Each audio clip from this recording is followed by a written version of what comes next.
One more flow that I'm going to demo to you is an idea management one.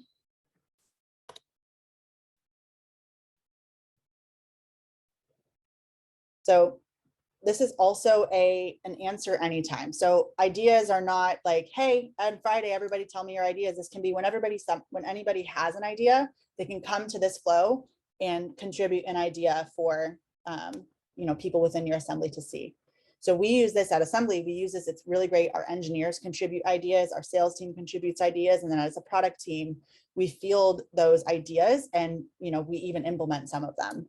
So it's a great way to give people, make them feel like they're contributing to the product instead of just doing whatever product says. And it's a really great relationship that we have established with our engineers and our sales team and marketing at Assembly. And this is all kind of based on their experiences with the product. So it's a really well-rounded way to see how other people are thinking about your product from within your company.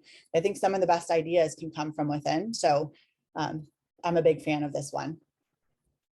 So the idea management portal, again, just really quickly share settings. Let's make this, I want to make this the entire organization.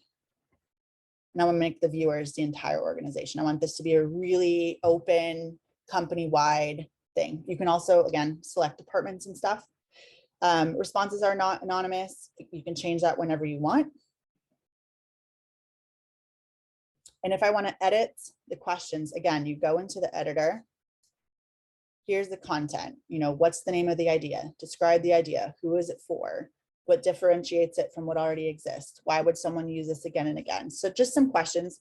Again, you can modify these and you can add more blocks. It's completely customizable. So this flow is saved and it's already there for you. It exists and it's something that you have access to at all times, you and your entire company. That's how you want to do it.